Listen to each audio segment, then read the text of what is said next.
Hello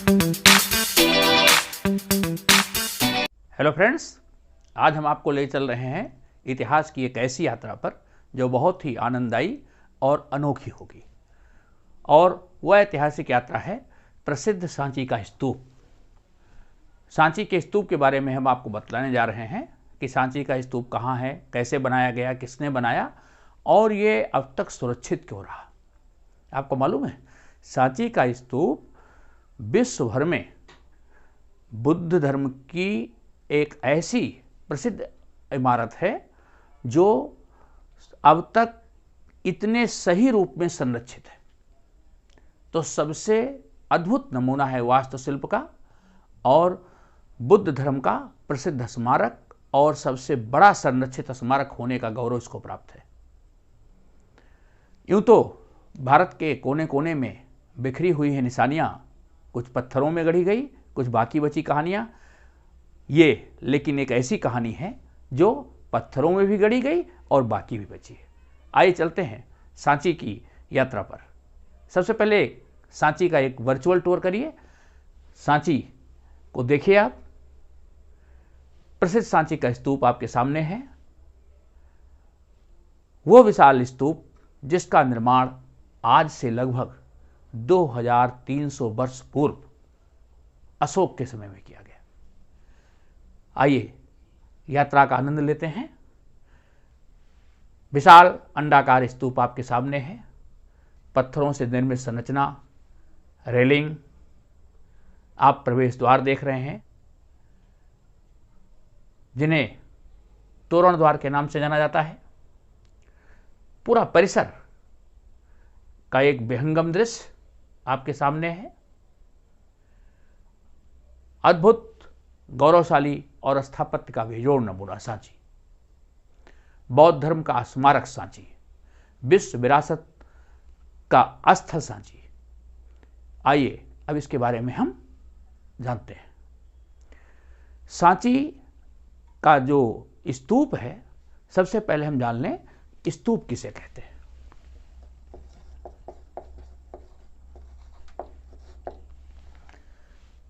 स्तूप बौद्ध धर्म के वो धार्मिक स्मारक हैं जो भगवान बुद्ध के अस्थि अवशेषों पर निर्मित किए गए।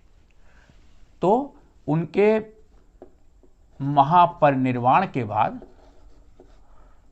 भगवान बुद्ध का जब देहावसान हो गया तो महापरिनिर्वाण के बाद अस्थि अवशेषों पर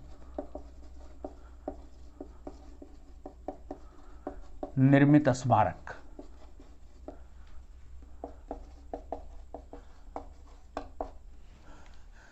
स्तूप शब्द प्राकृत भाषा का शब्द है। प्राकृत भाषा में स्तूप को कहते थे थूप। थूप या थूहा, इसका अर्थ होता है मिट्टी का ढेर। मिट्टी का ढेर। तो देहावसान के बाद बचे हुए अस्थि अवशेषों के ऊपर मिट्टी का ढेर समाधि के रूप में बना दिया जाता था।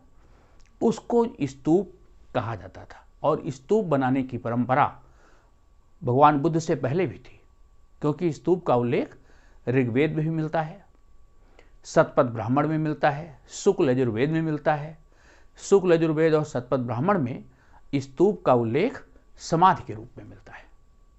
ओके, तो स्तूप बनाने की परंपरा तो पहले से भी थी। बौद्ध धर्म में इसको अपना ली गई और इस प्रकार स्तूप बौद्ध धर्म का प्रतीक बन गया, बौद्ध धर्म का धार्मिक स्मारक बन गया।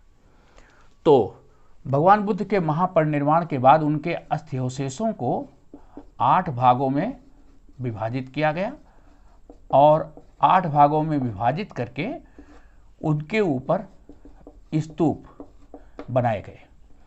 उसमें से सांची का स्तूप, भरहुत का स्तूप, अमरावती स्तूप, ये सब कुछ, सारनाथ, ये कुछ मुख्य स्तूपों के उदाहरण। सांची का स्तूप, भरहुत का स्तूप है, सारनाथ स्तूप है, ये वो स्तूप हैं जो प्रारंभिक स्तूप हैं। इनके ऊपर कोई विशेष अलंकरण नहीं है। इनके तोरण द्वारों पर सांची में आप जाएं तो देखेंगे कि इसका जो तोरण द्वार है उसके ऊपर तो अलंकरण है, लेकिन जो मुख्य स्तूप है उसके ऊपर कोई अलंकरण नहीं है। सांची स्तूप, भरहुत या सारनाथ ये ऐसे स्तूप थे जिन पर अलंकरण नहीं है। ओके, मतलब मूर्तियां स्तूप पर नहीं है, तोरण द्वारों पर जरूर हैं, लेकिन और साज सज्जा नहीं है, बहुत सादगीपूर्ण बने हुए स्तूप हैं। ओके, तो शुरू में मिट्टी का ढेर और ईंट पत्थरों से इसको बनाया गया। इस स्तूप का निर्माण अशोक के द्वारा 3री सदी ईसा पूर्व 3री सदी ईसा पूर्व में अशोक के द्वारा इसका निर्माण हुआ। मैंने बताया था कि भगवान बुद्ध के अस्थ्यवशेषों को 8 भागों में बांटा गया और उस पर प्रमुख स्थानों पर स्तूप बनाए गए। अशोक के समय की एक पुस्तक है अशोकावदान। अशोकावदान में, ये बौद्ध धर्म का ग्रंथ है, अशोकावदान में वर्णन मिलता है कि अशोक ने भगवान बुद्ध के अवशेषों पर भारत के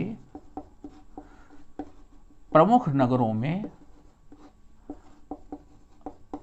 ऐसे अनेक स्तूप बनवाए। अनेक स्तूप अशोक के द्वारा बनाए गए। ओके, ये स्तूप जो होते थे ये अर्धगोलाकार,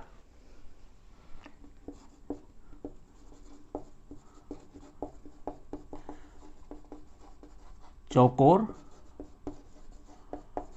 या सुंडाकार। धमेख स्तूप देखिए आप, सारनाथ का स्तूप देखें, धमेख स्तूप या सांची का स्तूप, दोनों की बनावट में अंतर है। ओके, तो अर्धगोलाकार या चौकोर या सुंडाकार, इस आकार में स्तूपों को बनाया गया। ईंट पत्थर से बनाए गए, कुछ स्तूप पत्थरों से बनाए गए, कुछ मिट्टी के ढेर के रूप में ही रह गए। तो अशोक के द्वारा निर्मित यह स्तूप ईंट पत्थरों से निर्मित है, जो लगभग 2300 वर्ष पूर्व बनाया गया। अब प्रश्न ये आता है कि अशोक ने सांची में स्तूप क्यों बनवाया? अशोक राजा बनने से पूर्व अवंती का राज्यपाल था, अवंती का प्रांतपाल था। अवंती जिसकी राजधानी थी उज्जैन, यहाँ का प्रांतपाल था। सांची उज्जैन के पास है। सांची की स्थिति ये मध्य प्रदेश में रायसेन जिला में विदिशा के पास स्थित है। विदिशा से सांची की जो दूरी है वो केवल 10 किलोमीटर, और भोपाल से सांची ये 46 किलोमीटर। तो मध्य प्रदेश के विदिशा जिले में है। सांची की स्थिति भी बड़ी मनोहर और प्राकृतिक है। सांची विंध्य पर्वत की जो श्रृंखला है, कांकन्यागिरी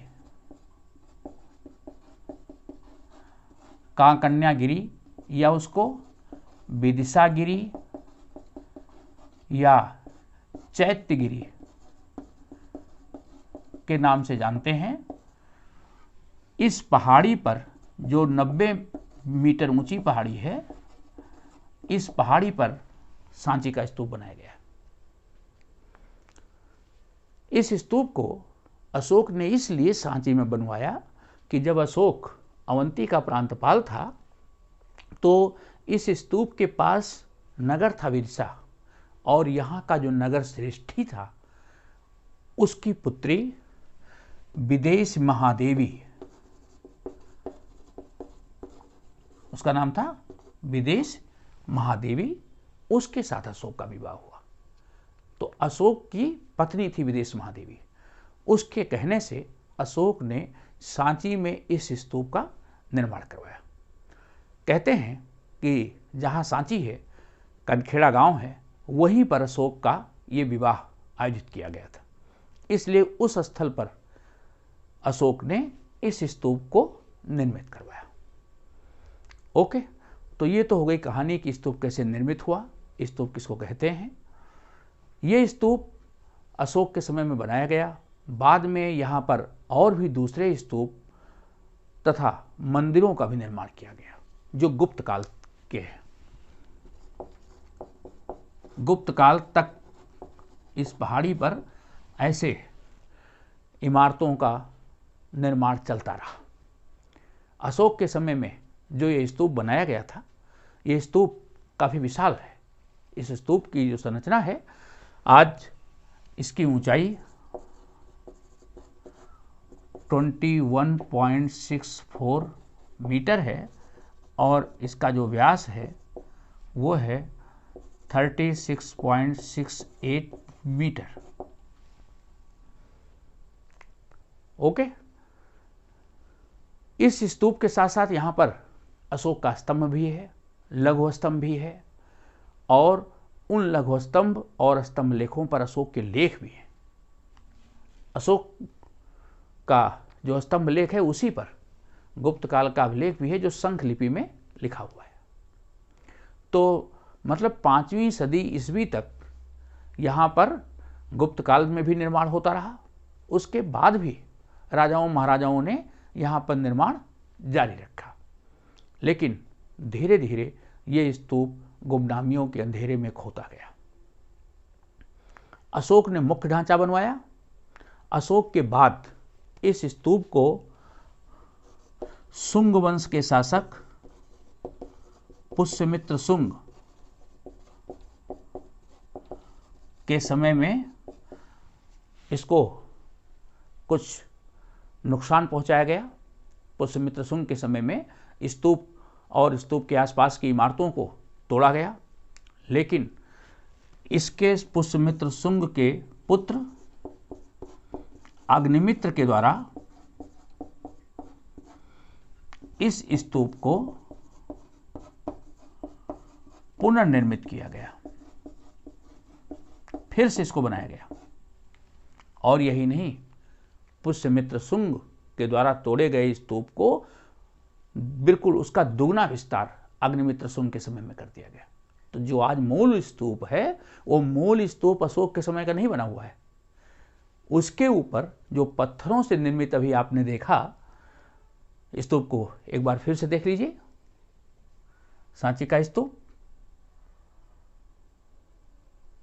ये जो पत्थर निर्मित संरचना आपको दिखाई दे रही है, स्तूप के चारों ओर जो काठ जैसी रेलिंग है, ये किसके समय में बनाई गई? अग्निमित्र के समय में। और अग्निमित्र ने इसका दुगना विस्तार करवा दिया। यही नहीं, इसने पत्थर की रेलिंग भी लगाई। अग्निमित्र के समय में दुगना विस्तार हुआ, पत्थर की रेलिंग लगाई गई। आगे चल करके अभी आपने देखा है तोरण द्वार। जो तोरण द्वार हैं, तोरण द्वारों और इन पर मूर्तियों का जो अंकन किया गया है, मूर्तियों का अंकन लगता है काष्ठ फलक में, लगता है काठ के ऊपर बहुत बारीकी से मूर्तियां बनाई गई हैं। ये किसके समय में किया गया? सातवाहन वंश के शासकों में। सातवाहन वंश के शासक गौतमी पुत्र सातकर्णी सेकंड, गौतमी पुत्र सातकर्णी सेकंड के समय में यहाँ पर तोरण द्वारों का निर्माण कराया गया। चारों दिशाओं में 4 भव्य तोरण द्वार बनाए गए, जिन पर बहुत सुंदर सुंदर मूर्तियां हैं। वो भगवान बुद्ध के जीवन से संबंधित हैं, कुछ जातक कथाओं से संबंधित हैं। अभी हम उस पर भी चर्चा करेंगे। तो अशोक के समय तो मुख्य स्तूप बनाया गया, लेकिन बाद में गुप्त काल में भी वहाँ कुछ मूर्तियाँ, मंदिरों का निर्माण, स्तूपों का निर्माण हुआ। अग्निमित्र शुंग के द्वारा उसका पुनर्विस्तार किया गया, पत्थरों से उसको फिर से परिवेष्टित किया गया। सातवाहन वंश के समय में तोरण द्वारों का निर्माण किया गया। तो इस तरह अनेक राजाओं द्वारा स्तूप को और भी पुनर्निर्मित और संरक्षित किया जाता रहा, लेकिन समय के साथ ये स्तूप गुमनामियों के अंधेरे में खो गया और इस स्तूप के चारों ओर जंगल झाड़ियों ने अपना स्थान बना लिया। लोग इस स्तूप को धीरे धीरे भूलते चले गए और मध्यकाल तक आते आते लोग इसकी कहानी केवल याद रखते थे। शेष स्तूप पर लोगों का आना जाना बंद सा हो गया। पूरा प्रदेश जंगल और झाड़ियों से ढक चुका था।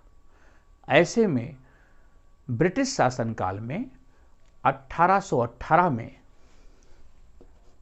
1818 में जनरल टेलर, जो ब्रिटिश मिलिट्री जनरल थे, जब सेना के साथ इधर से जा रहे थे तो उनकी नज़र इस पहाड़ी पर निर्मित इस अर्धगोलाकार संरचना पर पड़ी। उन्होंने इसको खोजा। विलियम टेलर ने 1818 में इसको खोजा और इस तरह स्तूप की खोज हुई। चारों ओर जंगल झाड़ियाँ थी। इन जंगल झाड़ियों को साफ करने का काम, तोरण द्वार जो टूट करके गिर गया था उसको फिर से खड़ा करने का काम ये मेजर कॉल ने किया। 1888 मेजर कोल। तो लगभग 70 साल के बाद जंगल झाड़ियों को काटा गया, स्तूप के तोरण द्वार को खड़ा किया गया। धीरे धीरे स्तूप प्रकाश में आना चालू हो गया। अच्छा, जो ये सांची है ये क्षेत्र भोपाल रियासत के अंतर्गत आता था और भोपाल रियासत की बेगम थी उस समय शाहजहां बेगम। भोपाल की नवाब थी।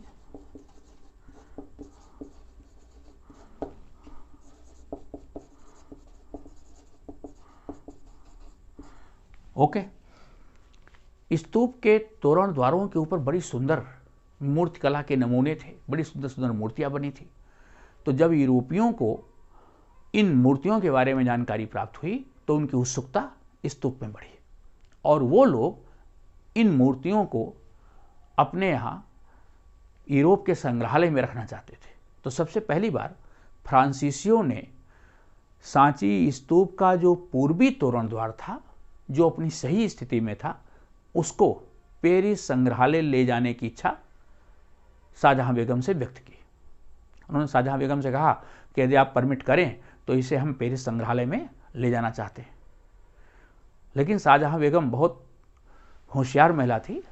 उन्होंने फ्रांसीसियों को इस बात के लिए मना लिया कि ये पत्थर बहुत भारी हैं, इन्हें यहीं रहने दिया जाए और इनका प्लास्टर ऑफ पेरिस का मोल्ड बना करके आप इसे ले जाएं। फ्रांसीसी मान गए। इसी तरह की पहल अंग्रेजों ने भी की। तो अंग्रेजों को भी उन्होंने एक प्रकार से मीठी गोली दे करके और उन्हें प्लास्टर ऑफ पेरिस का मोल्ड दे करके संतुष्ट कर दिया। इस तरह ये स्तूप का जो एक बड़ा हिस्सा था पूर्वी तोरण द्वार, जो बहुत ही संरक्षित था, सुरक्षित था, वो यूरोप जाने से बच गया। तो शाहजहां बेगम की चतुराई ने इस पूर्वी तोरण द्वार को बचा लिया और यूरोपियों को भी संतुष्ट कर दिया। तो ये एक बड़ा योगदान था इनका। चूँकि स्तूप अब लोगों के नॉलेज में आ चुका था, प्रकाश में आ चुका था, लोगों की रुचि भी बढ़ी और शाहजहां बेगम तथा इनकी उत्तराधिकारी सुल्तान जहां बेगम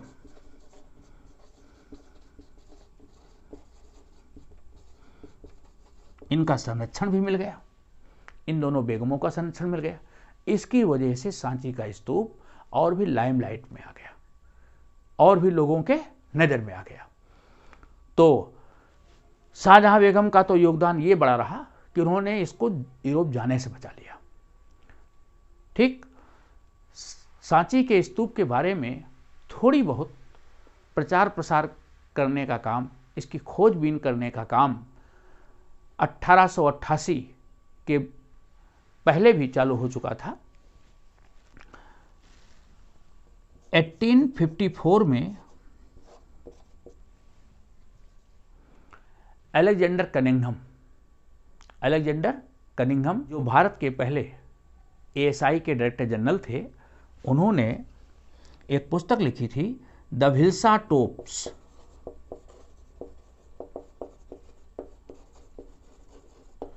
द भिल्सा टोप्स, इसके बारे में उन्होंने एक पुस्तक लिखी थी और इस तरह से सांची के बारे में लोगों को जागरूकता चालू हो गई थी। सुल्तान जहां बेगम ने इस काम को और आगे बढ़ाया और इनके समय जो एएसआई के डायरेक्टर थे John Marshall,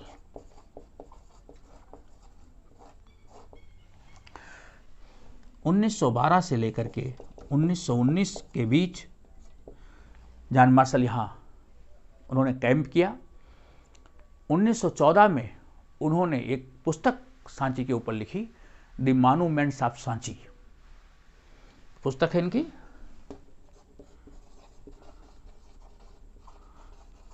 the monuments of Sanchi, ये जॉन मार्शल की पुस्तक है। जॉन मार्शल ने स्तूप के अवशेषों को संरक्षित कराया। इसके जो तोरण द्वार थे उनको निर्मित करने में सुल्तान जहां बेगम ने उनका सहयोग किया।